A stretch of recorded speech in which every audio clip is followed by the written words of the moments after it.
Hello everyone, welcome to SSC बाबा।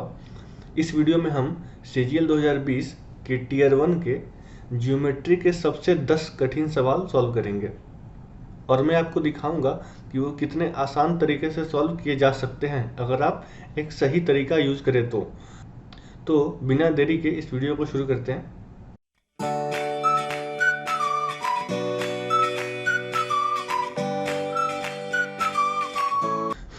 ये video है CGL 2020 tier 1 के जो सबसे 10 टफेस्ट ज्योमेट्री के क्वेश्चंस हैं उनको हम लोग सॉल्व करेंगे। ठीक है, ये वीडियो मैं ला रहा हूँ, मेरा नाम शीतांशु। मेरा रॉ स्कोर आप देख सकते हैं यहाँ पे। सीजीएल 19 में 185.5 था 15 नवंबर को, जो कि ये बढ़ के 240 हो गया था। और सीजीएल 20 में जिसका मेंस अभी 29 जनवरी को हाल ही में हुआ है, उसमें मेरा रॉ स्कोर 189.5 था। 95 क्वेश्चन सही थे और एक क्वेश्चन गलत था। ठीक है, तो इस वीडियो में हम लोग काफ़ी अच्छे क्वेश्चंस लेके आए हैं ज्योमेट्री के, और उसको हम लोग बहुत ही आसान तरीके से सॉल्व करेंगे। और आप उन तरीकों को समझिए, प्रैक्टिस करिए, ताकि अगर क्वेश्चंस वैसा रिपीट हो रहा है तो आप उनको जल्दी सॉल्व कर पाएंगे। और साथ ही साथ आप हमसे यूट्यूब, टेलीग्राम, इंस्टाग्राम, कोरा पे जुड़ सकते हैं। ये हमारा यूट्यूब चैनल का लिंक है। आप इस लिंक पे क्लिक करेंगे अगर जाके, तो आपको सीधा हमारे यूट्यूब पेज पे रिडायरेक्ट किया जाएगा। वैसे ही हमारे टेलीग्राम पे 2 पेज है। यह एक ऑफिशियल चैनल है जहाँ पे हम सारे नोट्स, वीडियोस के नोटिफिकेशंस, जो भी कंटेंट हम यहाँ पोस्ट करते हैं, तो आप इस लिंक पे क्लिक करके आप उस टेलीग्राम चैनल को ज्वाइन कर सकते हैं। और ये हमारा डिस्कशन पेज है टेलीग्राम पे, यहाँ पे आप अपने डाउट्स पूछ सकते हैं। तो आप इस लिंक पे क्लिक करके आप उस पेज को ज्वाइन कर सकते हैं। ठीक, ये हमारा इंस्टाग्राम हो गया। और वैसे ही कोरा पे ये मेरा पेज है, और ये हमारे एक और टीम मेंबर है समर्थ, ये उनका प्रोफाइल है। तो आप जाके यहाँ पे हम लोग को फॉलो भी कर सकते हैं, ताकि हम जो आंसर्स लिखते हैं आप उनको देख सकें। और हमने हाल ही में कुछ इनिशिएटिव्स लिए हैं, जैसे हम लोग डेली सुबह 10 बजे कैलकुलेशन ड्रिल डालते हैं टेलीग्राम चैनल पे। आप वहाँ जाइए, उसको प्रैक्टिस करिए। हमने अभी तक शायद 16 या 17 ड्रिल डाल चुके हैं, आप उसको प्रैक्टिस कर सकते हैं। ठीक, आपका कैलकुलेशन काफ़ी इम्प्रूव होगा उस चीज़ से। वैसे ही हम लोग हर हफ्ते का वीकली मॉक शेड्यूल हम लोग डाल रहे हैं, जिसको आपको फॉलो करना है। और उसमें आपकी एक रैंक लिस्ट बनाई जाएगी, ताकि आपको आपका प्रिपरेशन लेवल पता चले। और साथ ही साथ हमने 2 व्हाट्सएप ग्रुप्स बनाए हैं, ताकि हम लोग स्टूडेंट्स पे पर्सनलाइज्ड गाइडेंस भी प्रोवाइड कर सकें। तो ये चीज़ें हैं जो हमने अभी रिसेंटली शुरू किया है। तो चलिए क्वेश्चंस सॉल्व करना शुरू करते हैं। इस वीडियो को देखने का सही तरीका ये है कि आपको जब क्वेश्चन स्क्रीन पे अपीयर हो तो आपको वीडियो पॉज करना है, उस सवाल को पहले खुद से सॉल्व करना है, फिर वापस वीडियो को रिज्यूम करना है। ठीक है, तो आप अभी वीडियो पॉज कर लीजिए, क्वेश्चन सॉल्व करिए, और जब क्वेश्चन सॉल्व हो जाए फिर दोबारा इस वीडियो को प्ले कर लीजिए। और अगर आपको मेरा तरीका कुछ नया लगे या अच्छा लगे तो आप उसको अपने कॉपी में नोट कर सकते हैं। तो वीडियो पॉज करिए और खुद से सॉल्व करिए पहले।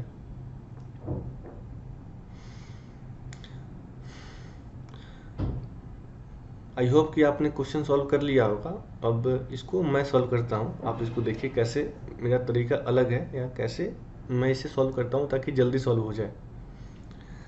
तो क्वेश्चन नंबर 1 बोल रहा है कि the radii of 2 concentric circles are 12 centimetre और 13 centimetre. A B is the diameter of bigger circle. एक सर्कल बना लेते हैं पहले। ठीक है, A B diameter of bigger circle है। देखो 2 सर्कल है ना यहाँ पे, कंसेंट्रिक सर्कल ये थोड़ा। ठीक है, बोल रहे हैं कि A B is the diameter of bigger circle, मतलब कि ये एक डायमीटर है ए बी बिगर सर्कल का। सेंटर ओ मान लेते हैं कहीं पे। उसके बाद है B D is a tangent to a smaller circle touching it at D, मतलब कि बी से छोटे सर्कल पर एक टेंजेंट है बी डी जो इसको डी पे टच कर रहा है। What is the length of A D, A D का लेंथ निकालना है, करेक्ट टू 1 डेसिमल प्लेस। अब एक चीज बताइए आप, इसको हम ज्वाइन कर लेते हैं, ठीक है। छोटे सर्कल का रेडियस है 12, बड़े वाले का रेडियस है 13, तो ये ए बी पूरा कितना हो जाएगा, डायमीटर है ए बी, तो ये हो जाएगा 26। बड़े वाले का रेडियस 13 है तो पूरा डायमीटर हो गया 26, ठीक है। तो ये हो गया 26 ये पूरा, ठीक है। और ये 26 है तो बड़े वाले का रेडियस कितना है, ये है 13 ठीक है। छोटे वाले का रेडियस कितना है, ये है 12। आपको पता है कि सेंटर से जब टेंजेंट पे रेडियस ड्रॉ करते हैं तो वो परपेंडिकुलर होता है। तो अगर ये 13 है ये 12 है तो बी डी कितना हो जाएगा, 5 हो जाएगा पाइथागोरस थ्योरम से, ठीक है। अब मुझे क्या करना है कि आप ये देखो ट्रायंगल ए बी डी में मुझे ए बी पता है, बी डी पता है, ए डी निकालना है, ठीक है। तो हम यहाँ पे लगाएंगे कोसाइन फार्मूला। क्या लगाएंगे, कोसाइन फार्मूला इस एंगल पे, क्योंकि हम लोग ट्रायंगल बी डी ओ में सब कुछ पता है, बी ओ पता है, ओ डी पता है और बी डी पता है। तो कोसाइन फार्मूला के लिए मैं यहाँ लिखता हूँ कॉस बी। अब देखो triangle O D B, triangle O D B में कॉस बी कितना होगा, कॉस बी हो जाएगा आपका B D upon O B, B D by O B, ठीक है। अब यही कॉस बी इस बड़े वाले ट्रायंगल में ए बी डी में कॉस बी कितना होगा, कॉस बी का फॉर्मूला जो होता है वो आपको याद होगा, A B square plus B D square minus A D square by 2 A B into B D, ठीक है। ये कोसाइन फार्मूला है, तो हम यहाँ पे वैल्यू पुट करेंगे। छोटे वाले ट्रायंगल जो ओ बी डी है उसमें कॉस बी कितना होगा, B D by O B, तो बी डी है 5,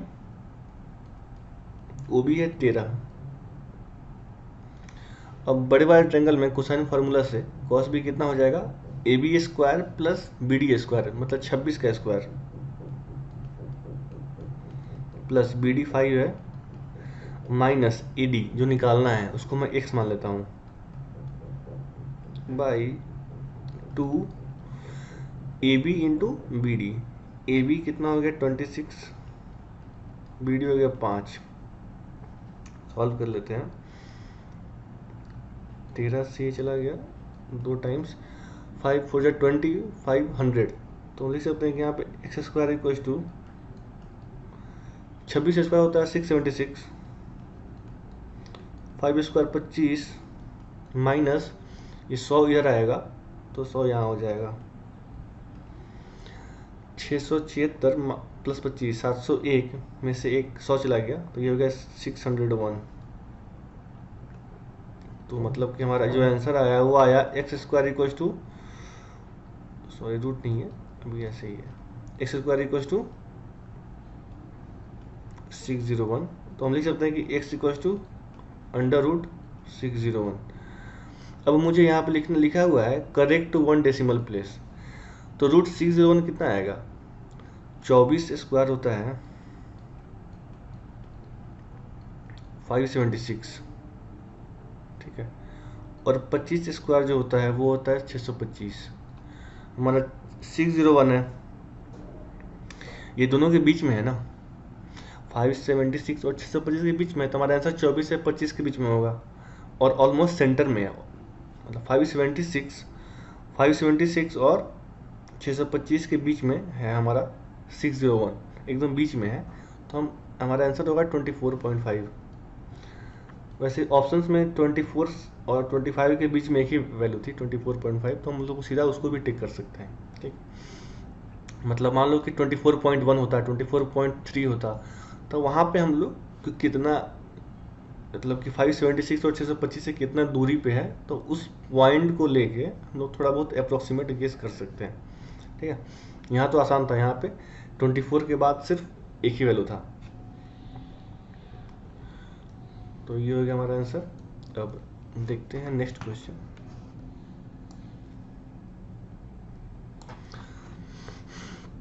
आप पहले से खुद से अटेम्प्ट कीजिए, वीडियो पॉज करके, फिर दोबारा वीडियो प्ले कीजिए। Question number 2,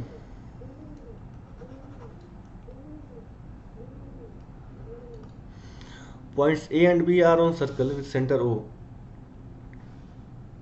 PAM, PBN are tangent to a circle at A and B respectively from point P. मतलब कि ऐसा मान लो कि ये सर्कल है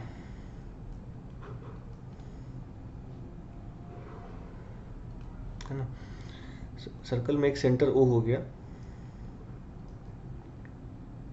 ये सेंटर एक O है,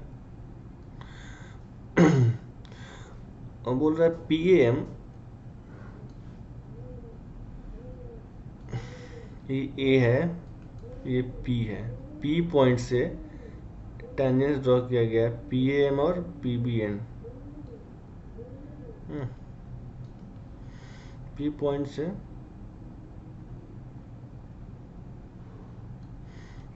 ठीक है, PAM, PBN are tangent to circle at A and B respectively from point P. P point से PAM, मतलब ये अगर M है, एंड PBN दो टेंजेंट्स हैं।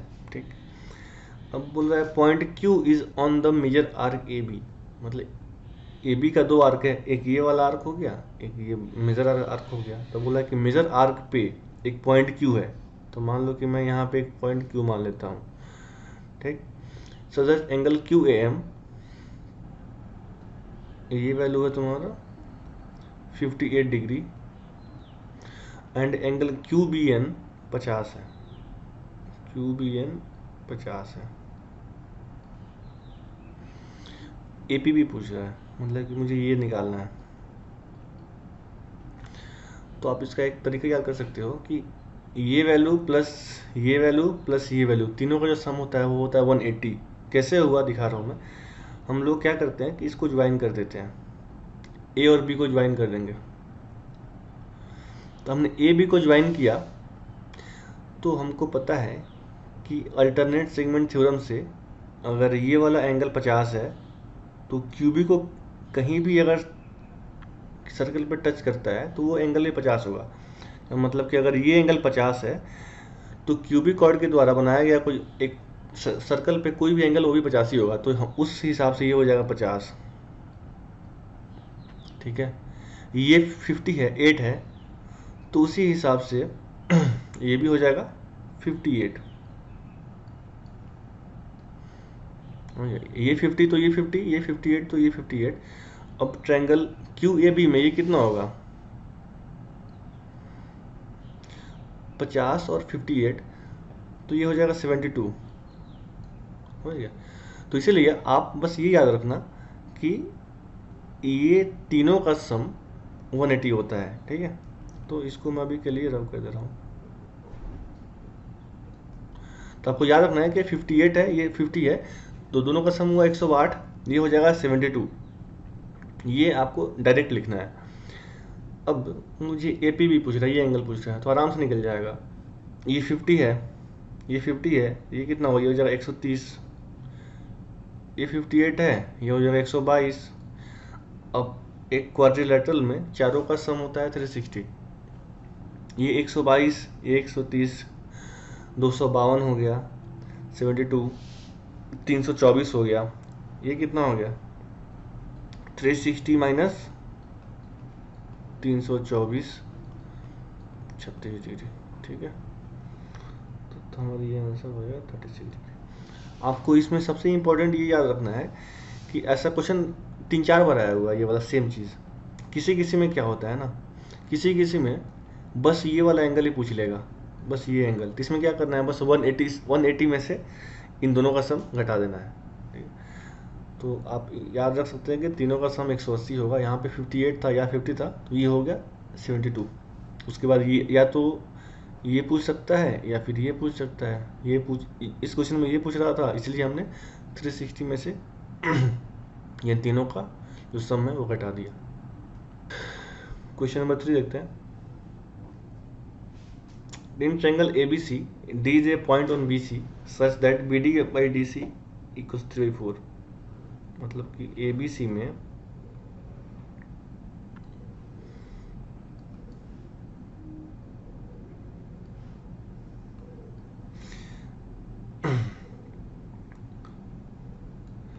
D is a point on BC such that BD और DC 3:4 है। मतलब कि ये 3 है, ये 4 है। E is a point on AD, मतलब कि AD पे एक पॉइंट E है, such that AE by ED 2/3 है। मतलब कि अगर ये है 2 तो ये है 3। समझ गया। अब क्या बोल रहा है, एरिया ऑफ ट्रायंगल CECD, ये वाला,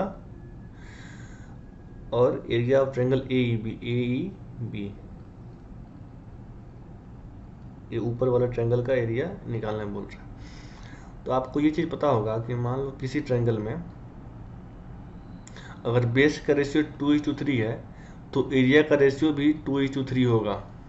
जिस रेशियो में बेस डिवाइड होता है उसी रेशियो में एरिया भी डिवाइड होता है। ऐसा क्यों है, क्योंकि अगर मान लो कि बेस का रेशियो 2/3 है ना, ठीक है, तो हम दोनों का एरिया का रेशियो क्या लिखेंगे, A1/A2।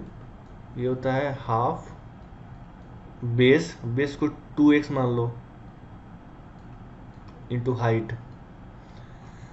इसका एरिया कितना होगा, हाफ बेस 3x मान लो इंटू हाइट इस लाइन पे हाइट सेम ही होगा, क्योंकि एक वर्टेक्स से एक लाइन पे हमेशा एक ही परपेंडिकुलर ड्रॉ कर सकते हैं। तो हाइट है तो यहाँ हो या कहीं भी हो, वो सबके लिए सेम ही होगा, कॉमन होगा, ठीक है। तो इस केस में हाफ हाफ कट जाएगा, h कट जाएगा, और जो x है ये हट जाएगा। तो हमारा रेशियो जो है ना 2/3, ये सेम ही आ जाएगा जो हमारा बेस रेशियो है। तो आपको याद रखना है कि किसी भी ट्रायंगल में अगर एक वर्टेक्स से सामने वाली लाइन पे को किसी भी रेशियो में डिवाइड किया जा रहा है तो उसका एरिया भी उसी रेशियो में डिवाइड होता है, ठीक है। अगर मान लो कि ये रेशियो अगर 3:4 है, तब मैं बोल सकता हूँ कि इसका एरिया 3 होगा तो इसका एरिया 4 होगा। एरिया का रेशियो भी 3:4 हो जाएगा, ठीक।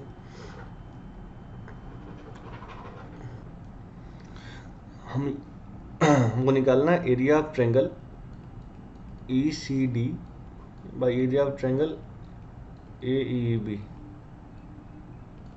ECD बोल रहा है, ECD ये वाला है ना, और AEB ये वाला बोल रहा है। तो काफ़ी आसान क्वेश्चन है। तो एक चीज़ बताओ, ये AE और ED 2:3 है, 2/3 है ना, तो ट्रायंगल ACD में अगर बेस 2 और 3 में डिवाइड हो रहा है तो एरिया भी 2, 3 में डिवाइड होगा। तो मैं बोल सकता हूँ कि अगर इसका एरिया 2 है तो इसका एरिया 3 हो जाएगा, मैं बोल सकता हूँ, ठीक है। वैसे ही इसमें भी अगर इसका एरिया 2 मानते हैं तो इसका एरिया 3 हो जाएगा। ट्रायंगल ABD में जो रेशियो में बेस डिवाइड होता है उसी रेशियो में उसका एरिया भी डिवाइड होगा। और एक और चीज़ बताओ, ट्रायंगल ABC में ये 3:4 है, तो मैं बोल सकता हूँ कि अगर ये पूरा ट्रायंगल ADE ये इसका एरिया 4 है तो ट्रायंगल ABD का एरिया कितना होगा, 3 होगा, क्योंकि यहाँ बेस अगर 3 और 4 में डिवाइड हुआ है तो एरिया भी 3 और 4 में ही डिवाइड होगा उसी रेशियो में, ठीक है। तो बेस का रेशियो अगर 3/4 है तो एरिया का रेशियो भी 3/4 होगा। अब हम देख सकते हैं, डायरेक्ट लिखेंगे यहाँ पे ECD जो है ना, ECD यहाँ पे देखो ECD, तो इस पूरे का एरिया अगर 5 है, उसमें ये एरिया 2 है, ये एरिया 3 है, तो मैं लिख सकता हूँ जो ECD है वो हो जाएगा डायरेक्ट 3/5 ऑफ ट्रायंगल AB, क्या वो ट्रायंगल क्या है, ACD, ठीक है। वैसे ही अब ए ई बी क्या लिख सकते हैं, ए ई बी ये 2 है ये 3 है, तो ए ई बी कितना होगा 2/5 हो जाएगा, 2/5 of triangle A B D, मतलब कि 3/5 ऑफ ए सी डी कितना है, ए सी डी 4 है हमारा,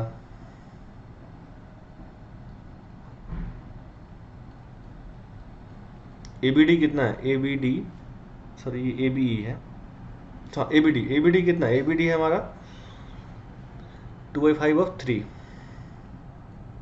क्योंकि हमने मान लिया है कि ए सी डी अगर 4 होगा तो ए बी डी 3 होगा। और सॉल्व कर लो इसको, 5/5 कट जाएगा, 12 12/6 मतलब 2/1 हमारा आंसर हो जाएगा। तो मैंने कुछ नहीं किया, इसको अगर मुझे जल्दी करना होगा तो मैं कैसे करूँगा, जैसे मान लो कि ये रेशियो 2 और 3 का रेशियो दिया हुआ है और नीचे रेशियो है आपका 3 और 4 का, तो मैं अगर मुझे ये लिखना है तो मैं इसको लिखूंगा, इस एरिया को लिखूंगा 3/5 of triangle A C D 4 है, वैसे ही ए ई बी बोल रहा है, ए बी 2 है ये 3 है, तो ये इसको लिखूंगा मैं 2/5 of triangle A B D कितना है, ए बी डी है 3, यहाँ से लिखेंगे तो सीधा हमारा आ जाएगा 12/6, आंसर 2/1। ठीक है, तो इसको ऐसे जल्दी सॉल्व कर सकते हैं। A B C is an equilateral triangle, मतलब एक ट्रायंगल बनाते हैं A B C,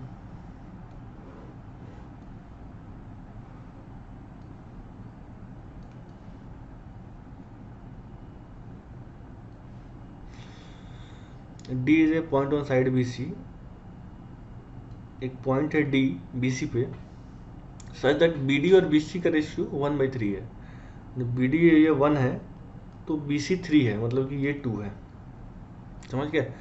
B D और बी सी का रेशियो 1/3 है, तो मतलब बी डी अगर 1 हो गया और बी सी 3 है तो ये कितना हो गया 2 हो जाएगा।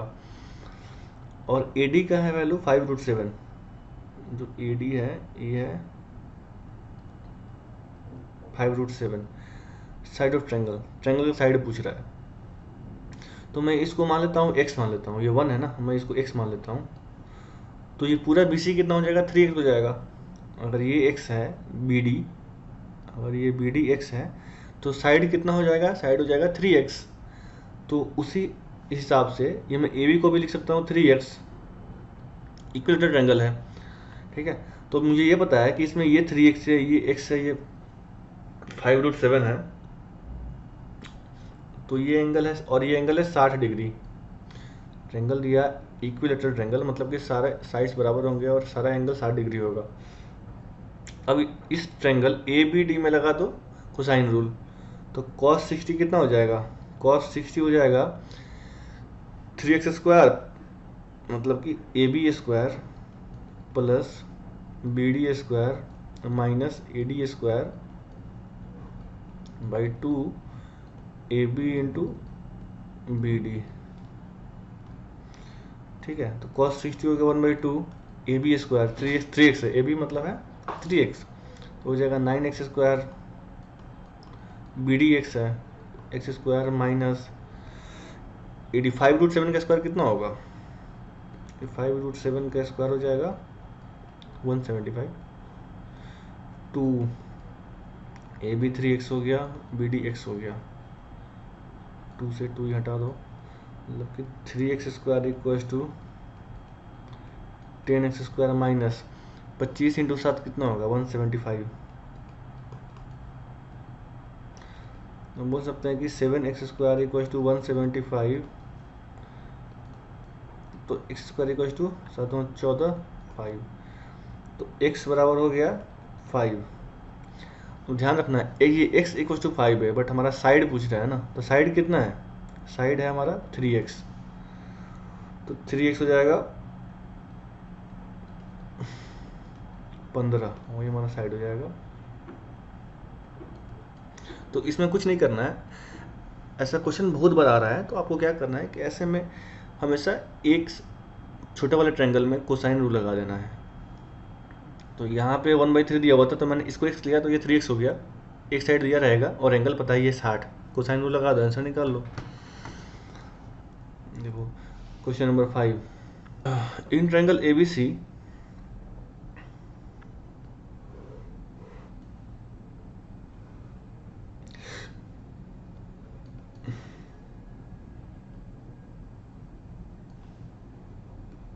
D and E are mid points of A B and B C, मतलब ये मिड पॉइंट ए बी का है और ये मिड पॉइंट बी सी का है। If area of triangle C E D, मतलब ये मिड पॉइंट है। अब बोल रहे हैं कि area of triangle C E D, इसका एरिया दिया हुआ है 8, ठीक है। A D E C area पूछ रहा है। तो आपको एक चीज़ मैं बता दे रहा हूँ, इसमें जो कॉन्सेप्ट लगेगा वो ये लगेगा कि कभी भी जब दो मिड पॉइंट दिया हो ना, ये दो मिड पॉइंट है, ठीक है, और हम इसको ज्वाइन करते हैं, इसको ऐसे ज्वाइन कर दिया, इसको ऐसे ज्वाइन कर दिया, ठीक है, तो जो इसका एरिया होता है ना वो कैसे डिवाइड होता है देख लो। तो जो इसका एरिया होगा ये हो जाएगा 1, ये 1 हो जाएगा, और ये साइड डबल है तो एरिया 4 टाइम्स हो जाएगा, ये 4 हो जाएगा। और ये सेंट्रॉयड है तो सेंट्रॉयड मीडियन को 2:1 में डिवाइड करता है, तो ये 1 का वैल्यू, 1 का एरिया 1 है तो 2 का एरिया 2 हो जाएगा, ये 2 हो जाएगा, ये पूरा 3 हो जाएगा। आपको इसको याद कर लेना है, ठीक है, 1 2 2 4 और 3। तो इस क्वेश्चन में आपको पता है अगर मैं इसको ज्वाइन करता हूँ, ठीक है, तो इसके तो जो एरिया होगा कैसे डिवाइड होगा वो मुझे पता है कि ये अगर मिड पॉइंट है, ये भी मिड पॉइंट है, तो जो एरिया है वो होगा 1 2 2 4 और 3, ये ऐसे डिवाइड होगा एरिया। अब क्वेश्चन में बोल रहा है कि सी ई डी, मतलब कि सी ई डी मतलब कि जो 3 है 1 + 2 हो गया ना ये पूरा, तो मतलब क्वेश्चन के हिसाब से बोल रहा है कि 3 का जो एरिया है वो 8 सेंटीमीटर स्क्वायर है। पूछ क्या रहा है, ए डी ई सी कितना हो गया, 4 2 6 + 2 8 1 9, मतलब कि 9 का वैल्यू पूछ रहा है। तो 3 का अगर 8 है तो 9 का हो जाएगा 24, वही हमारा आंसर है, ठीक है। तो आपको क्या करना है, ये कुछ नहीं करना, आपको बस ये वाला चीज़ याद रखना है, ये वाला चीज़ आपको ये याद रख लेना है। अगर ये मिड पॉइंट है ना, ये भी मिड पॉइंट है, इसको हम ज्वाइन करते हैं, तो उनको पता है होता है कि मिड पॉइंट थ्योरम से अगर ये मिड पॉइंट है, ये मिड पॉइंट है, तो ये इसका हाफ हो जाता है, तो साइड ये वाला जो है ये इसका हाफ हो जाएगा। और ये दोनों ट्रायंगल सिमिलर होते हैं, ये वाला ट्रायंगल सिमिलर होते हैं, ठीक है। तो साइड का रेशियो अगर 1/2 है तो एरिया का रेशियो हो जाएगा 1/4 स्क्वायर हो जाता है। तो इसका रेशियो, इसका एरिया मैं अगर 1 लेता हूँ तो मुझे इसका एरिया 4 लेना पड़ेगा, इन दोनों का एरिया। अब एक और चीज़ है, देखो ये मिड पॉइंट है, मतलब कि हमारा जो ये लाइन है मीडियन है, ये मिड पॉइंट है, मतलब कि ये लाइन भी हमारा मीडियन है, ठीक है। और दो मीडियन जो इंटरसेक्ट करता है उसको बोलते हैं सेंट्रॉयड, मतलब ये हमारा सेंट्रॉयड हो गया पॉइंट जी। हमको पता है कि जो सेंट्रॉयड है वो मीडियन को 2:1 में डिवाइड करता है रेशियो में। सेंट्रॉयड जो मीडियन को 2:1 में डिवाइड करता है। अब देखो, अब ट्रायंगल, इस ट्रायंगल में देखो, ये वाले ट्रायंगल में ये इसको जो जी पॉइंट है वो इसको 2 और 1 में डिवाइड कर रहा है, मतलब कि एरिया भी ये 2 और 1 में डिवाइड हो जाएगा, ये 2 होगा, ये 1 होगा। अब 1 का एरिया हम ऑलरेडी 1 यहाँ पे ले चुके हैं, तो 2 का एरिया कितना लेंगे, 2 ही लेंगे। सिमिलरली इस वाले ट्रायंगल में ये देखो, इस वाले ट्रायंगल में भी जो है ना ये वाला सेंट्रॉयड है, 2:1 में डिवाइड होगा, तो ये 1 हो जाएगा, ये 2 हो जाएगा। तो 1 का जो वैल्यू 1 है तो 2 का वैल्यू यहाँ पे 2 हो जाएगा, ठीक है। तो इसको ऐसे कर सकते हैं। और फिर ऊपर वाले ट्रायंगल में देखो, ये छोटा वाला ट्रायंगल बड़ा वाला ट्रायंगल सिमिलर होता है, तो साइड का रेशियो अगर 1/2 है तो एरिया का रेशियो हो जाएगा 1/4 हो जाएगा। ये 1 है, ये पूरा 4 है, और ये बीच वाला कितना हो जाएगा, 3 हो जाएगा। तो 3 का वैल्यू कितना दिया हुआ है, 4 2 6 2 8 1 9, 3 का अगर 9 है यहाँ पे, मतलब 3 टाइम्स हो गया है, तो जो 1 है ये भी 3 टाइम्स हो जाएगा, ठीक है। तो आप इसको ऐसे, इसको एकदम याद रख लो। और इस क्वेश्चन में क्या दिया हुआ था, क्वेश्चन में दिया हुआ था ये वाला चीज़ 2 और +1, 3 का वैल्यू 8 था, ये पूरे का पूछ रहा था, तो पूरा 9 है ना, 3 का अगर 8 होगा तो 9 का कितना होगा, 24 हो जाएगा, 3 टाइम्स हो जाएगा। तो आपको ये वाला ट्रायंगल याद रख लेना है, तो आपको ये वाला ट्रायंगल याद रख लेना है। कैसे है,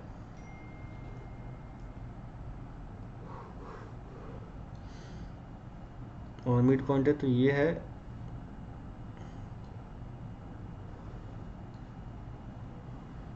इसमें कैसे डिवाइड होता है एरिया, ये हो जाएगा 1, ये हो जाएगा 4, ये हो जाएगा 2, ये हो जाएगा 2, ये हो जाएगा 3।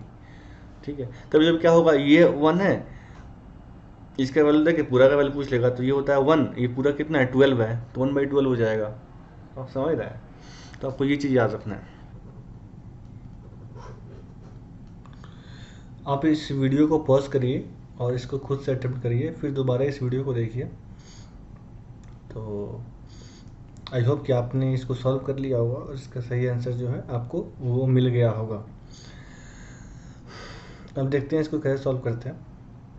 क्वेश्चन नंबर 6, इसमें बोलता है कि triangles ABC and triangle DBC are right angle triangle with common hypotenuse BC। मतलब मान लो कि हाइपोटेनस BC है, ABC और DBC है। अगर ये एक राइट ट्रायंगल है ABC और DBC, ठीक है, फिर बोलता है BD and AC intersect at P when produced. BD को जब आगे बढ़ाया गया और जब AC को आगे बढ़ाते हैं तो ये दोनों एक पॉइंट पे मिलता है, उस पॉइंट का नाम है P। इस पॉइंट का नाम है P। उसके बाद बोल रहा है कि PA का वैल्यू 8 है ये पूरा, और PC 4 है, मतलब कि यहाँ से ये 4 हो गया। फिर PD 3.2 है, मतलब कि यहाँ से 3.2 है। BD का लेंथ निकालना है। तो देखो आप इस ट्रायंगल में ना, ट्रायंगल PDC और ट्रायंगल PAB सिमिलर ट्रायंगल है, क्योंकि देखो अगर PDC और PAB में देखो ये 90 होगा, ये भी 90 होगा, ये कॉमन है। तो दो एंगल अगर कॉमन इक्वल हो जाए अगर दो ट्रायंगल का, तो ट्रायंगल सिमिलर होता है। और सिमिलर हो गया तो आप इसमें सिमिलरिटी से साइड का रेशियो लगा के आप इसका आंसर निकाल सकते हो। बट मुझे वैसे सॉल्व नहीं करना है इसको, मैं आपको एक और तरीका सिखाता हूँ। जैसे ये BC कॉमन बेस है ना, तो क्या करते हैं कि आप देखो, अगर हम इसको डायमीटर मान लें BC को और यहाँ से एक सर्कल ड्रॉ कर दें, क्या सर्कल पॉसिबल है? क्या बिल्कुल पॉसिबल है, क्योंकि अगर BC डायमीटर हो गया तो हमको पता है कि डायमीटर सर्कल पे 90 डिग्री बनाता है। तो ये 90 डिग्री हो गया, ये भी 90 डिग्री हो गया, मतलब कि पॉइंट्स DA सर्कल पर रहेंगे और BC डायमीटर होगा। तो ऐसा एक सर्कल पॉसिबल है, ठीक है। अब आपको पता है कि सर्कल में BD और AC दो कॉर्ड हैं जो बाहर जाके पॉइंट P पे मिल रहे हैं, ठीक है। अब देख लो, अब इसमें आपने ये फॉर्मूला पढ़ा होगा, PC into PA equals to PD into PB, मतलब कि PC into PA equals to PD into PB। ये सबको पता ही होगा मेरे हिसाब से। अब देखो, अब PC तुम्हारा हो गया 4, PA हो गया 8, PD हो गया 3.2, PB नहीं पता है। 3.2 है, ये 32 हो गया, 10 टाइम्स हो जाएगा। तो मतलब कि जो PB है ये हो गया 10, मतलब कि यहाँ से लेके ये पूरा हो गया 10। हम लोग क्या चाहिए, हम लोग को चाहिए BD। ये 10 है, ये 3.2 है, तो BD कितना हो जाएगा, घटा देंगे 6.8, जो कि हमारा इसका आंसर हो जाएगा 6.8। समझिए। तो या तो आप इसमें सिमिलरिटी लगा सकते हो, दो एंगल हमारा इक्वल है PDC और PAB में, सिमिलरिटी लगा के आप इसको साइड का रेशियो निकाल के आप इस आंसर टिक कर सकते हो। बट मैंने आपको सिखाया कि अगर दो राइट ट्रायंगल दिया हुआ है जो कॉमन बेस है, तो कॉमन बेस आपका डायमीटर की तरह एक्ट करता है, और जो राइट ट्रायंगल्स हैं वो दोनों पॉइंट सर्कल पे होते हैं। इससे फ़ायदा क्या होगा कि इसमें आप ना ये वाला जो फॉर्मूला है लगाओगे, इसमें आपको कुछ नहीं सोचना है कि किसके सामने का एंगल कौन है, सामने का साइड क्या है। तो काफ़ी थोड़ा आसान हो जाएगा आपके लिए। ठीक है, अब देखते हैं नेक्स्ट क्वेश्चन। वीडियो पॉज करिए, अटेम्प्ट करिए, अटेम्प्ट करने के बाद वापस वीडियो को रिज्यूम करिए। Question number 7। ठीक है, बोल रहा है vertices of triangle ABC lie on a circle with centre O। मतलब कि एक सर्कल है, सेंटर O, उसमें है एक ट्रायंगल ABC है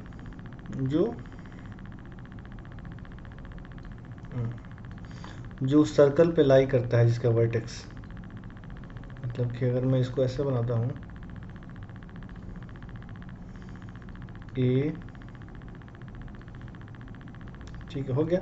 triangle ABC lie on a circle with centre O। बोलता है कि AO is produce to meet the circle at point P। मतलब कि AO जो है इसको प्रोड्यूस कर दिए ताकि ये सर्कल को पॉइंट P पे मिले। ठीक है, और D is a point on BC such that AD perpendicular to BC। मतलब कि एक पॉइंट है यहाँ पे D, इस प्रकार से कि AD है परपेंडिकुलर टू BC है, मतलब BC पे परपेंडिकुलर है। ठीक है, अब एंगल B दिया हुआ है 68 डिग्री, एंगल C दिया हुआ है 52 डिग्री, एंगल DAP पूछ रहा है, मतलब कि DAP ये वाला एंगल पूछ रहा है। ठीक है, तो आपको मैं इसका एक ट्रिक बता रहा हूँ, आपको सीधा याद करना है कि जब भी ऐसा फिगर बन रहा है तो आपका जो एंगल DAP होगा ना, मतलब जो बीच वाला एंगल होगा, वो सीधा होता है इस दोनों का डिफरेंस। मतलब कि अगर एक ट्रायंगल का जो वर्टेक्स है सर्कल पे लाई करता है और उसमें आपका दो एंगल और उसके बीच का जो एंगल बन रहा है, उन तीनों का चर्चा करें, तो आप बस ये याद रखना कि जो बीच वाला एंगल होगा वो दोनों का डिफरेंस होता है।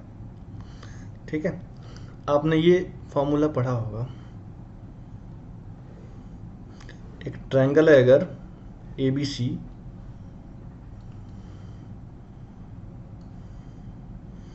ठीक है, इसमें एक परपेंडिकुलर है D और इसमें एक एंगल बाइसेक्टर है AE। एंगल बाइसेक्टर मतलब कि ये जो एंगल है और ये जो एंगल है बराबर है। तो इसमें एंगल B दिया होता है और एंगल C दिया होता है। तो इसमें पूछता क्या है, एंगल DAE, मतलब कि एंगल DAE मतलब बीच वाला एंगल, ये वाला। तो इस केस में क्या होता है, ये DAE होता है, हाफ होता है एंगल B और एंगल C का difference, angle B minus angle C। ये मॉड लगाया है क्योंकि वैल्यू पॉजिटिव लेने के लिए। ठीक है, तो आप देखो इस केस में जो ये बीच वाला है वो दोनों का डिफरेंस का आधा होगा। बट अगर यही चीज़ सर्कल में हो जाए, यही चीज़ अगर सर्कल में हो जाए और यहाँ से एक परपेंडिकुलर सेम है, यहाँ भी परपेंडिकुलर है, यहाँ भी परपेंडिकुलर है, बट यहाँ पे एंगल बाइसेक्टर है और यहाँ पे क्या है कि जो रेडियस है AO उसी को आगे एक्सटेंड किया गया, मतलब कि बोल सकते हो कि AP डायमीटर है। ठीक है, तो यहाँ इस केस में ना क्या होता है, जो बीच वाला एंगल होता है वो दोनों का डिफरेंस हो जाता है। तो आप इससे रिलेट कर सकते हो याद रखने के लिए, ताकि आप भूलो ना। अगर नॉर्मल में रहेगा तो बीच वाला जो एंगल होगा वो होगा डिफरेंस का आधा, और अगर सर्कल में रहेगा अगर, तो जो बीच वाला एंगल होगा वो होगा सीधा डिफरेंस। इस केस में क्या है, इस केस में एंगल B और एंगल C दिया हुआ है, एंगल DAP पूछा है। तो एंगल DAP क्या है, वो दोनों के बीच का एंगल है, छोटा वाला एंगल है, ये वाला एंगल है। तो हम बोलेंगे कि DAP कुछ नहीं होता है, DAP बस होता है डिफरेंस। तो 68 और 52 का डिफरेंस कितना होगा, 16 हमारा आंसर हो जाएगा। समझ गए। ऐसे में हमको याद रखना है कि जो बीच वाला एंगल होगा वो क्या होगा, वो बस दोनों एंगल का डिफरेंस हो जाएगा। अगर नॉर्मल रहे, मतलब कि एक रहे आपका परपेंडिकुलर बाइसेक्टर, एक रहे एंगल बाइसेक्टर, तो उन दोनों के बीच का जो एंगल होता है वो होता है डिफरेंस बाई 2। बट यहाँ पे होता है सीधा डिफरेंस। मैं लिख दे रहा हूँ यहाँ पे, angle D A P equals to angle B minus angle C. ठीक है, आप इसको इससे रिलेट करके याद कर सकते हैं, आसानी होगा, मतलब कि बस डिफरेंस होगा। और आपको बताऊं मैं कि ये क्वेश्चन ना CHSL में भी आया हुआ है, तो सेम क्वेश्चन, बस क्वेश्चन देखना है, आपने देखा कि वैल्यू कितना कितना है, बस डिफरेंस निकाला, आंसर हो गया। अब किसी किसी क्वेश्चन में क्या दे देगा ना, किसी किसी क्वेश्चन में बस ये एंगल दे देगा और ये एंगल दे देगा, ये पूछ लेगा। ठीक है, तो तीनों में से कोई भी दो दे अगर, तो आप तीसरा निकाल सकते हैं। अब आप बोलेंगे कि इसका प्रूफ क्या है, डिफरेंस कैसे होता है, तो वो दिखा दे रहा हूँ। इसको हम मानते हैं थीटा, इसको मानते हैं अल्फ़ा। ये प्रूफ कर रहा हूँ मैं कि वो डिफरेंस कैसे होता है। ठीक है, आपको यूज़ सीधा डायरेक्ट यूज़ करना है कि वो सीधा डिफरेंस होगा। अब देखते हैं प्रूफ। ठीक है, एक को मानते हैं थीटा, दूसरे को मानते हैं अल्फ़ा। देखिए बताओ, ये एओ डायमीटर है ना, सॉरी एपी डायमीटर है ना, तो मैं इसको ज्वाइन कर देता हूँ।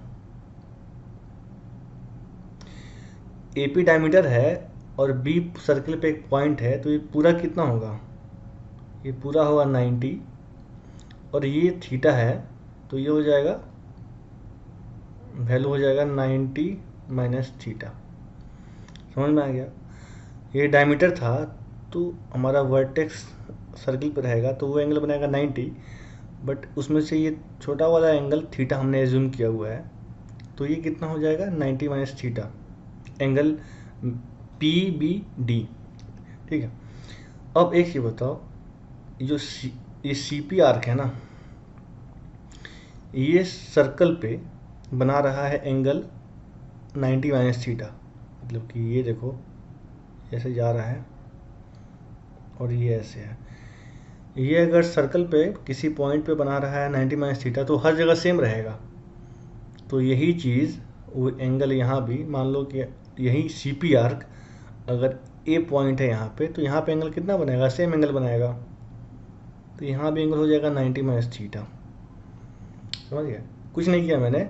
शुरू में ये था एपी डायमीटर था, तो ये एंगल हो गया 90, ये थीटा है, तो ये हो गया 90 माइनस थीटा, ये 90 माइनस थीटा हो गया, तो ये भी हो गया 90 माइनस थीटा।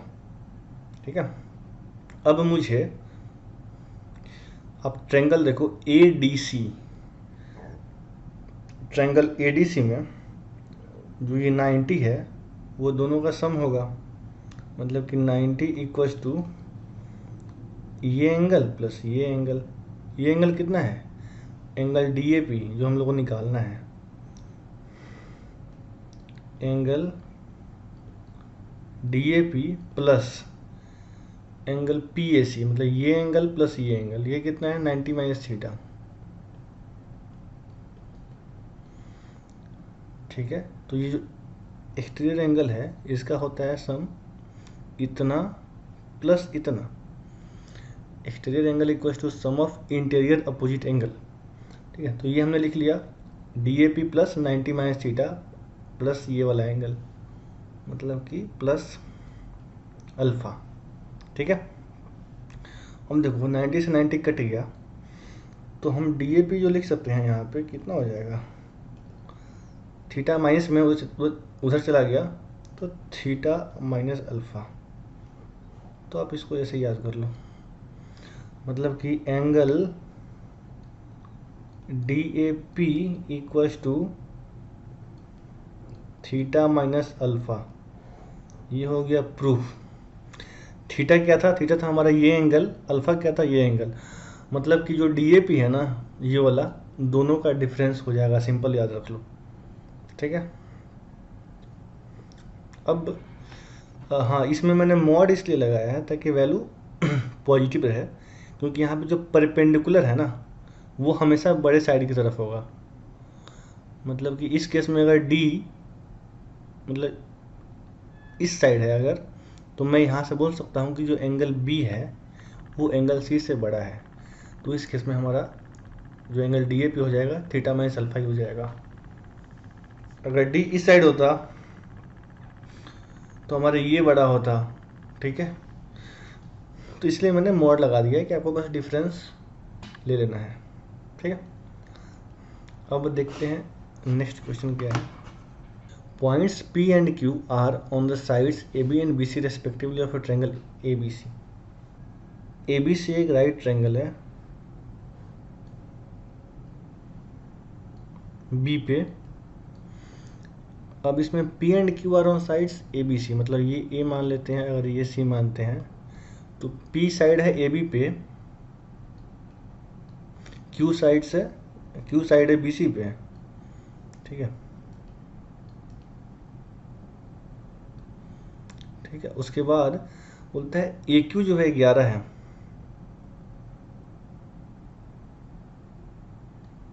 ये हो गया 11। उसके बाद PC 8 है, मतलब कि PC जो है ये है 8। AC 13 है। Find the length of PQ। ये जो है ना, ये हमारा PQ का लेंथ निकाला है। तो आप इसमें याद रख सकते हो कि आपको यहाँ पे क्या समझना है कि जो पॉइंट्स P एंड Q है ना, कोई भी रैंडम पॉइंट है, जरूरी नहीं है कि मिड पॉइंट ही हो। राइट ट्रायंगल में कोई भी, ये अगर परपेंडिकुलर और बेस पे दो पॉइंट्स लेते हैं तो इसमें आपको याद रखना है कि PC square plus AQ square जो होता है वो AC square plus PC square के सम के बराबर होता है। मैं लिख दे रहा हूँ कि AQ स्क्वायर प्लस C से ज्वाइन किए PC स्क्वायर इक्वल्स टू, अब इन दोनों का सम मतलब AC square plus PQ square. ये आपको एकदम रटा होना चाहिए। ये सारे क्वेश्चन एग्जाम में टियर 1 में आए हुए हैं, ठीक है। और इससे जो इसका एक होता है वेरिएशन, मैं वो भी दिखाऊंगा आपको, ठीक है। अब आप इसमें सीधा डालो वैल्यू।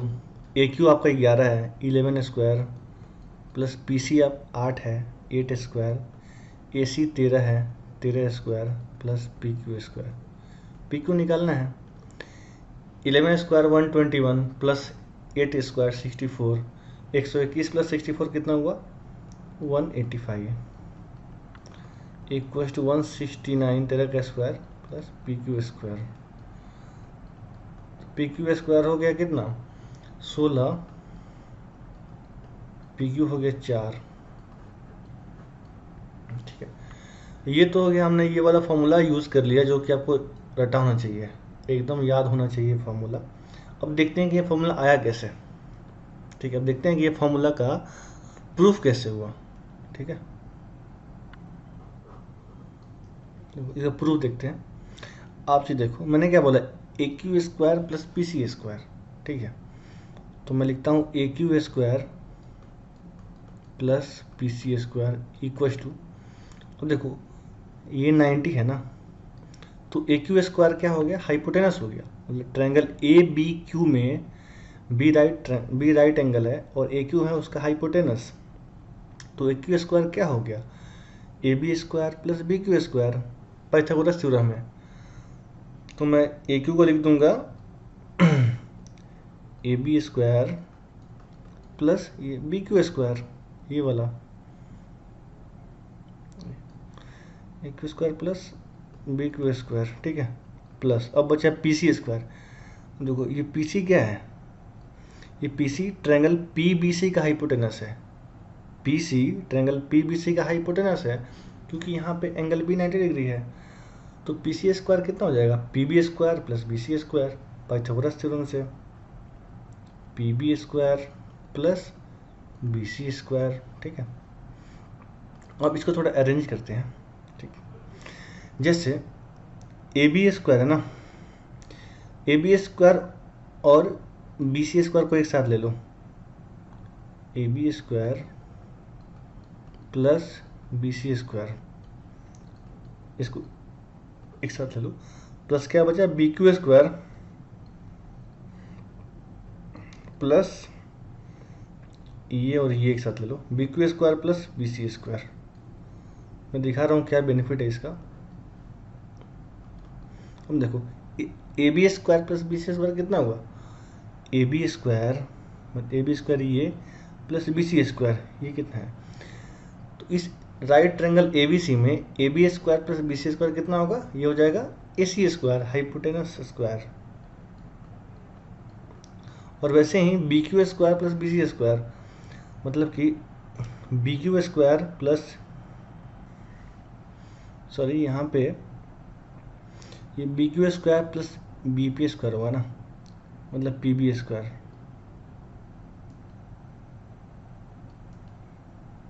ये मैंने थोड़ा एक मिस्टेक हो गया, यहाँ पे क्या था A B square plus B C square था, उसको मैंने एक साइड लिख लिया, और B Q square plus P B square को मैंने एक साथ लिख लिया। तो A B square plus B C square हो गया ए सी स्क्वायर, फिर B Q square plus P B square मतलब कि B Q square plus P B square, इन दोनों का स्क्वायर क्या हो गया, ये हो गया हाइपोटेनस स्क्वायर मतलब कि पी क्यू स्क्वायर, मतलब कि ये हो गया पी क्यू स्क्वायर।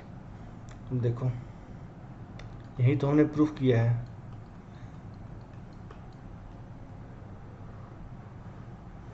देखो ये सेम चीज़ मैंने यहाँ प्रूफ किया है, A Q square plus P C square equal to A C square plus P Q square. मतलब कि राइट ट्रायंगल में कोई भी दो पॉइंट्स हो तो उसमें जो ये वाली लाइन्स है A Q square plus P C square जो होगा वो हो जाएगा दोनों हाइपोटेनस के सम के स्क्वायर के सम के बराबर, मतलब पी क्यू स्क्वायर प्लस ए सी स्क्वायर। और उसी चीज़ को हम लोग को डायरेक्ट यूज़ करना है। और इसी क्वेश्चन में सेम चीज़ का कॉन्सेप्ट था, 3 वैल्यू दिए हुए थे, मतलब कि आपका इसमें ए क्यू दिया है, पी सी दिया है, ए सी दिया है, पी क्यू निकालना है। ठीक है, तो आप इस फॉर्मूले को डायरेक्ट यूज़ करेंगे और क्वेश्चंस जल्दी से सॉल्व कर लेंगे। अब इसमें आता है एक वेरिएशन, अब इसमें आता है एक इसका एक और टाइप होता है जिससे भी एसएससी बार बार सवाल बहुत पूछता है। ठीक है, वो मैं दिखा दे रहा हूँ। जैसे हमने लिखा है क्या, A Q square plus P C square equal to A C square plus P Q square. ठीक है, ये तो हो गया जनरल केस जहाँ पे पी और क्यू कोई भी रैंडम पॉइंट्स है ए बी और बी सी पे। अब हम लेते हैं केस जब पी ए बी का मिड पॉइंट हो और क्यू बी सी का मिड पॉइंट हो, मतलब कि ये पी भी मिड पॉइंट है, ये क्यू भी मिड पॉइंट है। तो एक ही बताओ, पी अगर मिड पॉइंट है तो पी सी क्या हो जाएगा, पी सी हो जाएगा मीडियन। समझ रहे हैं, मतलब कि मिड पॉइंट को सामने वाले वर्टेक्स से जो लाइन मिलाती है उसको बोलते हैं मीडियन। तो इसको मैं मानता हूँ, इसको मान लेता हूँ मैं M1 मान लेता हूँ, ये मीडियन 1 है, और Q मिड पॉइंट है तो हमारा AQ भी हो जाएगा मीडियन, ये हो जाएगा M2। ठीक है, और आपको एक और चीज़ समझना है कि ये अगर मिड पॉइंट है, P मिड पॉइंट है, Q मिड पॉइंट है, तो मिड पॉइंट थ्योरम से हम बोल सकते हैं जो PQ है ना, PQ जो है वो हाफ ऑफ AC है।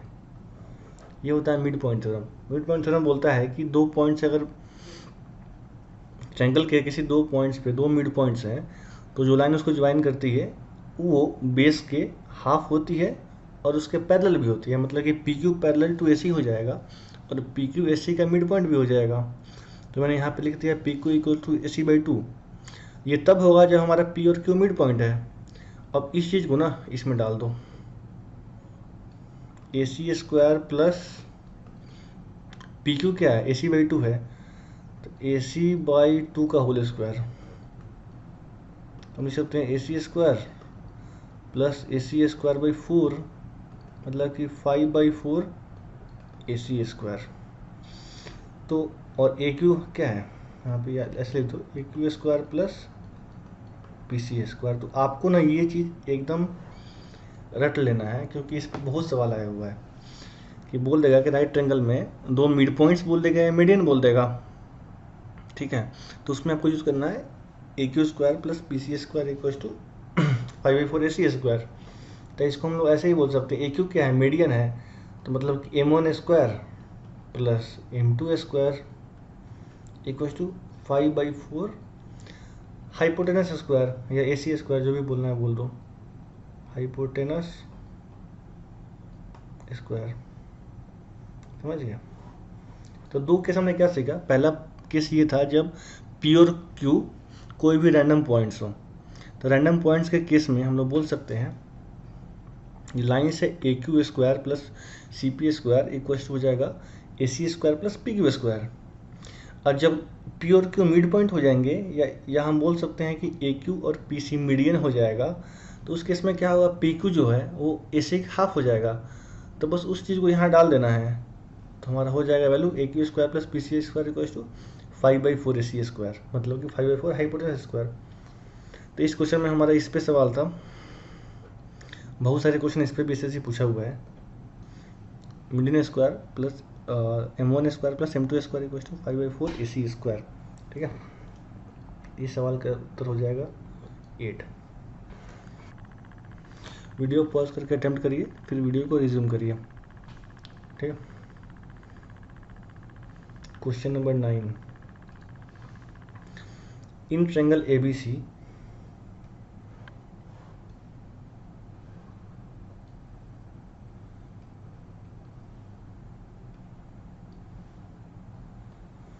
D लाइज ऑन AB पे एक पॉइंट है D, और E and F lies on BC such that E and F lies on point BC such that DF parallel to AC।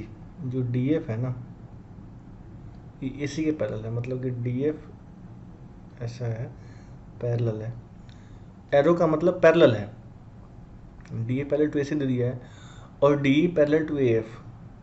जो DE है ना वो AF के पैरेलल है,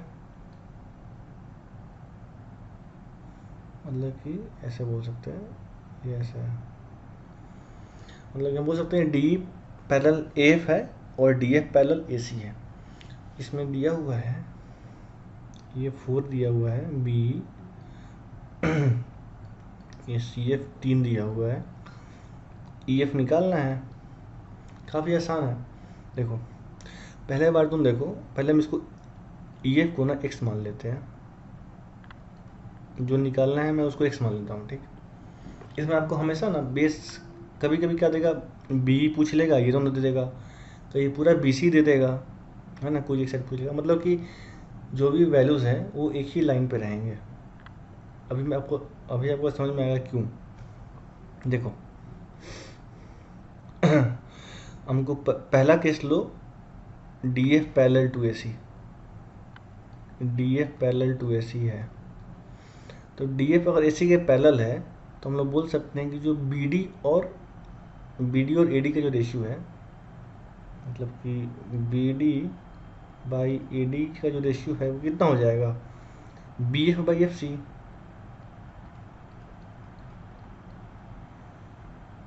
ठीक है, BF कितना है 4 + x/3। अब सेकेंड केस ले लो, D पैरेलल टू AF, यही दो चीज़ तो दिया हुआ है, D पैरेलल टू AF। तो इस केस में क्या होगा, जो BD/AD है वो कितना हो जाएगा, ट्रायंगल ABF में अगर D पैरेलल टू AF है तो BD/AD इक्वल टू BE/EF हो जाएगा, BE/EF। B कितना है 4 दिया हुआ है, EF कितना x माना है हमने, 4 दिया हुआ है, x माना है। अब देखो BD/AD यहाँ भी है, BD/AD यहाँ भी है, तो ये दोनों आपस में इक्वल हो जाएंगे, तो 4 + x/3 इक्वल टू 4/x। अब दोनों को सॉल्व कर लो,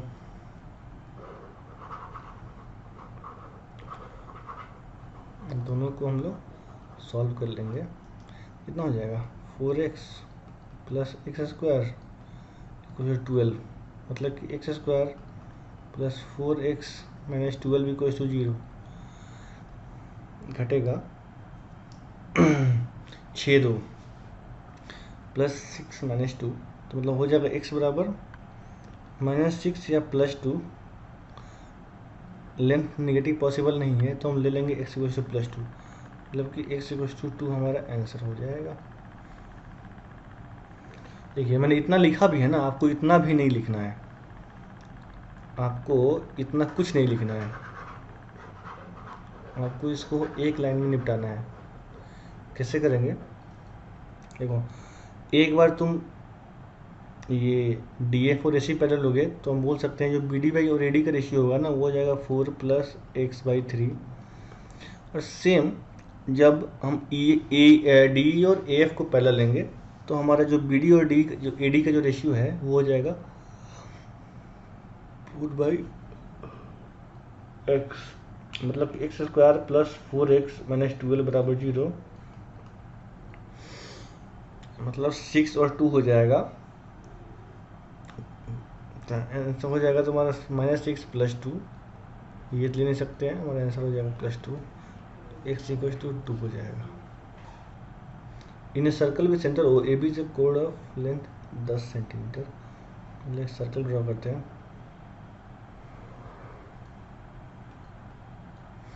ए बी है लेंथ है, ए बी दो कोड का लेंथ है, मतलब कि एक कॉर्ड है ए और बी, इसका लेंथ है 10 सेंटीमीटर।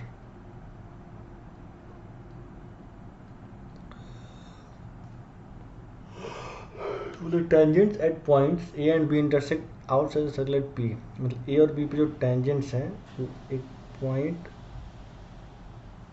P पे मिलते हैं जो सर्कल के बाहर है, ठीक है।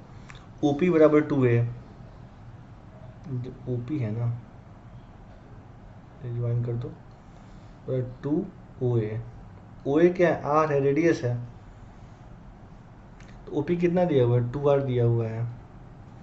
Find the length of AP, ये निकालना है, काफ़ी आसान है। हमको पता है कि रेडियस जो होता है टेंजेंट पे 90 डिग्री होता है। ये R है, ये 2R है, ये कितना हो जाएगा? ये हो जाएगा √3R पाइथागोरस से, मतलब कि OP² और -OA² = AP²। ये होगा 4R², ये कम हो जाएगा 3R², मतलब कि हमारा AP का लेंथ हुआ √3R, ठीक है। अब देखो, जब भी ऐसा केस होता है ना, तो मैंने आपको बताया हुआ है कि राइट ट्रायंगल के अंदर ट्रायंगल बनता है, राइट ट्रायंगल बनता है, मतलब कि ऐसा केस बनता है। ये तो 90 तो है ही, और जब इस 90 डिग्री से जब सामने वाले हाइपोटेनस पे एक और 90 डिग्री ड्रॉ करते हैं, तो मैंने इस पे पूरा एक वीडियो बनाया हुआ है, पूरा एक लेक्चर है, मतलब 20 मिनट का। उसमें मैंने जितने भी सवाल इस टाइप के आए हुए हैं एसएससी में अभी, मतलब कि लास्ट 2-3 सालों में, और इस टाइप पे सवाल बहुत ज़्यादा आ रहे हैं, तो आपको इस पर पूरा पकड़ होना चाहिए।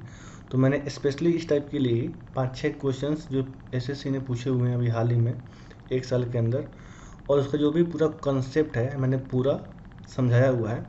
आप यहाँ पे जाके आई बटन में जाके यहाँ पे पूरा उस वीडियो को देख सकते हैं और उसको समझ सकते हैं। बहुत ज़्यादा इंपॉर्टेंट कॉन्सेप्ट है, तो मैंने वही चीज़ यहाँ पे अप्लाई किया है। मुझे पता है कि रेडियस जो है टैंजेंट पे 90 डिग्री होता है, और अगर सेंटर से कॉर्ड पे एक परपेंडिकुलर ड्रॉ करते हैं तो उसको इक्वली डिवाइड करता है, ठीक है। तो मैं क्या बोल रहा हूँ कि इस पॉइंट 90 डिग्री से ए से, मतलब समझते हैं कि ए से हाइपोटेनस पे परपेंडिकुलर ड्रॉ किया गया है, तो ये सेम ये वाला केस आ गया कि 90 डिग्री वाले एंगल से मैंने हाइपोटेनस पे एक और परपेंडिकुलर ड्रॉ किया है, तो इसमें इसका सारा फॉर्मूला इसमें यूज़ होगा। तो इस केस में क्या होता है ना, इस केस में जो मैंने आपको सिखाया था उस वीडियो में, उसमें ऐसा था कि ये जो लेंथ हो जाएगा, मान लो इसको m मान लेते हैं, डायरेक्ट लिख सकते हैं AM =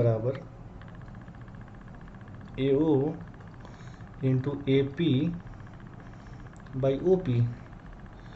ये कैसे है मैंने सब कुछ लास्ट वीडियो में बता रखा है, आप उस लिंक पे क्लिक करके देख सकते हैं उसको। तो AM = कितना हो गया, R × √3R/OM2R, ठीक है।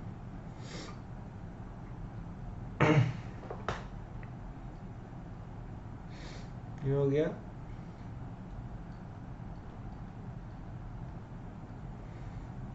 AM कितना हो गया, AM हो गया आपका √3/2r इस कॉन्सेप्ट से लगा के। बट हमको पता है ए बी का हाफ है, मतलब कि AM जो है वो 5 है, तो हम बोल सकते हैं जो R होगा यहाँ पे कितना हो जाएगा, वो है 10/√3। जो रेडियस का वैल्यू है 10/√3 है, जो कि क्वेश्चन में पूछ सकता है। बट इसमें क्या पूछा है, इसमें पूछा है लेंथ ऑफ AP, इसमें पूछा है लेंथ ऑफ AP, मतलब कि AP कितना है, AP है √3r, तो R इतना है तो √3r कितना हो जाएगा, √3 से मल्टीप्लाई कर देंगे तो हमारा आंसर हो जाएगा 10। ठीक है, तो आप इसको ऐसे सॉल्व कर सकते हैं। इसका मैंने पूरा टाइप समझा रखा है, आप उसको देख कर देख सकते हैं। ठीक है, तो आई होप कि मैंने इस वीडियो में आपके सामने जो जियोमेट्री के CGL 2020 के Tier 1 के सबसे टफ 10 क्वेश्चंस जो मेरे हिसाब से थे, मैंने आपको यहाँ पे सॉल्व करा दिया। जो उसका बेस्ट पॉसिबल तरीका हो सकता है मैंने वो यूज़ करने की कोशिश किया है। अगर आपके पास इससे भी कुछ शॉर्ट तरीका है तो आप उसको कमेंट बॉक्स में ज़रूर लिखेंगे। और मैंने कोशिश किया है कि अगर मैं कोई कॉन्सेप्ट यूज़ कर रहा हूँ तो उससे रिलेटेड कुछ और टाइप्स भी हैं तो मैं उसको साथ ही साथ मैं समझा दूँ। या मेरा एक और चीज़ होता है कि मैं जो भी ट्रिक्स आप लोगों को सिखाता हूँ, मैं चाहता हूँ कि उसको मैं पहले आपको प्रूफ करके दिखाऊँ। अगर आपने ये समझ लिया कि ये ट्रिक आया कहाँ से, तो आप उसको ज़्यादा दिन तक रिटेन कर सकते हैं, आपको याद नहीं करना पड़ेगा बार बार। तो जो भी मैं ट्रिक सिखाता हूँ उसको मैं प्रूफ कर देता हूँ ताकि आप उस चीज़ को समझ पाओ अच्छे से कि मैंने वो चीज़ कैसे अप्लाई किया है। ठीक है, और आपको ये भी समझ में आएगा कि उसको अप्लाई कैसे करना है और कहाँ करना है। इसलिए मैं साथ ही साथ आपको उसका प्रूफ भी सिखाता हूँ और उससे जुड़े हुए जितने टाइप बन सकते हैं SSC में वो सारे मैं वहीं पे बता देता हूँ। ठीक है, जैसे आप देख सकते हैं कि मैंने ये पूरा टाइप करा रखा है। ये तो मान लो चलो एक नया टाइप है, इसमें 2 टाइप के सवाल बनते हैं, दोनों मैंने आपको दिखा रखा है। अगर P और Q पॉइंट मीडियन हो तो मैंने प्रूफ किया हुआ है यहाँ पे। इसमें मैंने बताया कि आपको क्या करना है, सीधा डिफरेंस लेना है। मैंने आपको यहाँ प्रूफ करके दिखा दिया है कि ये डिफरेंस आया कैसे। ठीक है, तो मैं प्रूफ भी करके दिखा रहा हूँ ताकि आप उसको अच्छे से समझ पाएँ, याद रख पाएँ। ठीक है, यहाँ पे आप सिमेट्री यूज़ कर लेते हैं, बट मैंने आपको एक नया तरीका सिखाया कि आप आप सर्कल बना लो, वहाँ पे आराम से आप ये फॉर्मूला यूज़ कर सकते हो। ठीक है, ठीक है ना। ये है, इस केस में क्या था कि आपको मैंने ये वाला ट्रायंगल आपको यहाँ पे बता दिया है। ये बहुत ही इंपॉर्टेंट ट्रायंगल है। ठीक है, अगर दो मिड पॉइंट्स हैं तो आप उनको ज्वाइन करोगे अगर, तो जो एरिया का रेशियो होता है वो ऐसा होता है 1 4 2 2 और 3, पूरा होता है 12। आप सबको सम करेंगे तो 12 आएगा। और ये आया कैसे, मैंने आपको वो भी प्रूफ करके दिखा दिया कि ये 1 4 2 2 3 आया कहाँ से। फिर वैसे ही इसमें तो कुछ नहीं है, कोसाइन रूल अप्लाई करना है। ये वाला में क्या है, इसमें बस एक कॉन्सेप्ट है कि ट्रायंगल में जिस रेशियो में बेस डिवाइड होगा उसी रेशियो में एरिया डिवाइड हो जाएगा। इस वाले में आपको याद रखना है कि जो ये वाला एंगल है और जिन दोनों का सम 180 होता है। क्यों होता है, क्योंकि हम लोग यहाँ से A और B को ज्वाइन कर देते हैं। इसमें कुछ नहीं है, कोसाइन रूल अप्लाई किया है। ठीक है, तो आप हमारा जो कैलकुलेशन ड्रिल है उसको आप अगर अटेम्प्ट करना चाहते हैं तो आप हमारे टेलीग्राम ग्रुप पे जुड़िए। हम लोग डेली 10 बजे वो ड्रिल्स डाल रहे हैं, काफ़ी अच्छा है, काफ़ी लोगों को बेनिफिट हो रहा है, बहुत ही पॉजिटिव फीडबैक रहा है उसका। और हम लोग वीकली मॉक शेड्यूल दे रहे हैं, आप उसको फॉलो कर सकते हैं, जिसके हम लोग रैंक लिस्ट भी प्रोवाइड करते हैं ताकि आपको पता चले कि आपकी स्टैंडिंग कहाँ है अभी। साथ ही साथ हमने कुछ व्हाट्सएप पे पर्सनलाइज ग्रुप्स भी बना रखे हैं और उसमें ऐड होने का बस एक ही तरीका है कि आप हमारे दिए हुए मॉक्स को फॉलो करें, अपने स्कोर्स गूगल फॉर्म में सबमिट करें और हम लोग 4-5 मॉक के बाद खुद से आपको आपके हिसाब से हम लोग ग्रुप्स में अरेंज कर देंगे, ऐड कर देंगे। तो आप लोग उसका चिंता बिल्कुल ना करें। और अगर आपको वीडियो बेनिफिशियल लगा हो तो आप हम लोग के साथ जुड़ सकते हैं। इस लिंक पे क्लिक करके यूट्यूब पे ज्वाइन कर लीजिए, इस पर टेलीग्राम पे ज्वाइन कर लीजिए, और इस वीडियो का पीडीएफ मैं टेलीग्राम पे अपलोड करा दूंगा। और इस पीडीएफ में क्या है कि अगर आप इस लिंक पे क्लिक करेंगे तो सीधा ये हाइपर लिंक्स है, ये सब क्या है, हाइपर लिंक है। आप इस पर क्लिक करेंगे तो आप सीधा आप उस पेज पे पहुंच जाएंगे हमारे चैनल पे। ठीक है, तो आपकी सुविधा के लिए सब किया जा रहा है ताकि आपको कुछ भी परेशानी ना हो। और आप इस वीडियो को ज़्यादा लोगों तक शेयर कीजिए। आपको हमारा वीडियो अच्छा लग रहा है, आपको हमारा कंटेंट पसंद है, तो उसको लोगों तक पहुंचाइए। हम लोग काफ़ी एफर्ट डाल रहे हैं आपकी भलाई के लिए, ताकि आपको कुछ सीखने को मिले। तो मैं चाहता हूं कि ये बाकी लोगों तक भी पहुंचे, ताकि सबको इसका बेनिफिट मिल पाए। तो आप जितना शेयर करेंगे उतना अच्छा रहेगा। और आप हमें कोरा पे भी फॉलो कर सकते हैं। कोरा पे ये मेरी आईडी है, ये समर्थ की आईडी है। आप यहाँ पे क्लिक करके हमें वहाँ फॉलो कर सकते हैं। ठीक है, और ये तो मैं हूँ ही। तो ठीक है, फिर मिलते हैं अगली वीडियोस में और अच्छे क्वेश्चंस के साथ और अच्छे कॉन्सेप्ट के साथ।